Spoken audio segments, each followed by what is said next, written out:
জন্ম হবে।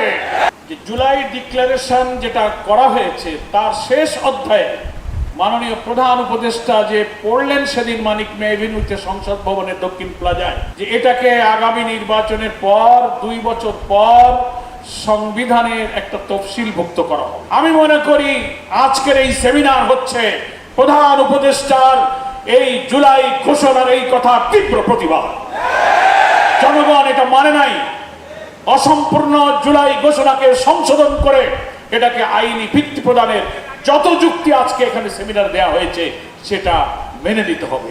প্রবন্ধকার চ্যালেঞ্জ দিয়ে বলেছেন, যদি আপনারা না পারেন, অক্ষম হন, তাহলে আমাদেরকে দায়িত্ব দেন, এই আইনের ভিত্তির ড্রাফট আমরা আপনাদেরকে সরবরাহ করব।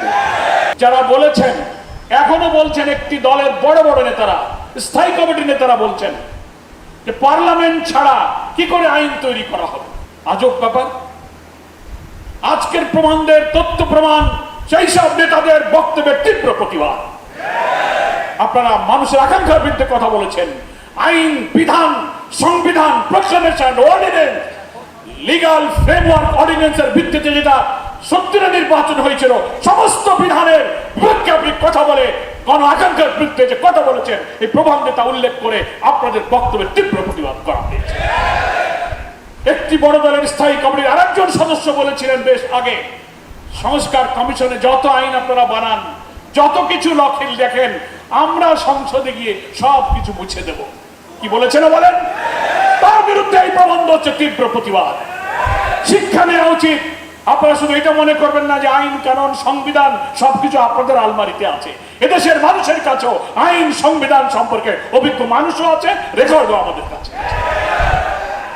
যদি আপনাদের আরো কোনো পাল্টা যুক্তি থাকে, সর্বদলীয় ভাবে দেশের সেরা বরেণ্য আইনজ্ঞদেরকে নিয়ে আপনারা একটি রাউন্ড টেবিল বৈঠকের আয়োজন করুন। সেখানে যুক্তি পেশ হোক, সারা দুনিয়াতে লাইভ টেলিকাস্ট হোক, দেশ এবং বিদেশ দেখুক।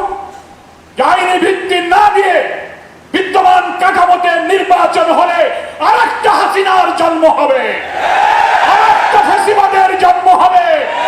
দুনিয়ার মানুষকে সাক্ষী রেখে আমি মাননীয় প্রধান উপদেষ্টা ডক্টর প্রফেসর ইউনূসকে আমি এই আহ্বান জানাই। আপনি একদিন সর্বদলীয় বৈঠকে বলেছিলেন, আমরা নেতৃবৃন্দ তাহের ভাইয়ের নেতৃত্বে উপস্থিত ছিলাম, আপনি বলেছিলেন আমাদের ঐক্যমত্য কমিশনে আমরা চেষ্টা করব, কারা পক্ষে আছে, হা আছে কি না আছে, কারা রাজি কি রাজি না, জাতি জানবে, আমি ওয়েবসাইটে দিয়ে সেই ব্যবস্থা করব।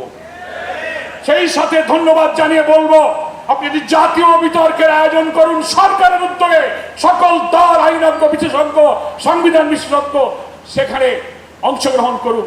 দুনিয়াবাসী জানুক যে কাদের কথা ঠিক আর কাদের কথা শুধু দলের স্বার্থে আর ব্যক্তির সাথে, দেশের কোন স্বার্থ যেখানে নেই, দুনিয়াকে জানার সুযোগ দিন।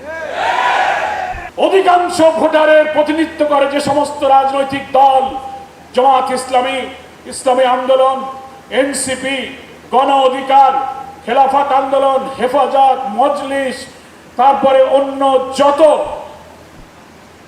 দল সংগঠন আছে, সকলেই বলছে প্রপোর্শনাল রিপ্রেজেন্টেশন, পিআর পদ্ধতি ছাড়া কখনো নিরপেক্ষ নির্বাচন হবে না।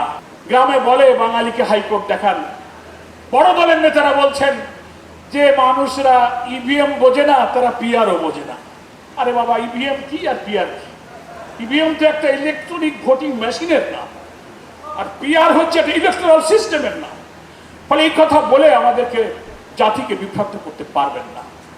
পিআর হলে কালো টাকা, মনোনয়ন বাণিজ্য, পেশি শক্তি, এগুলো করতে পারবে না যারা তারা পিআরকে বাধা দিচ্ছে।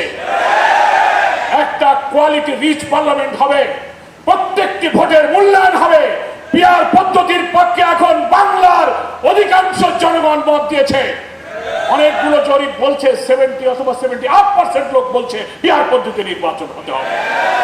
লোয়ার হাউস এবং আপার হাউস প্রস্তাবিত 2 হাউসেই আমরা পিআর এর নির্বাচন চাই।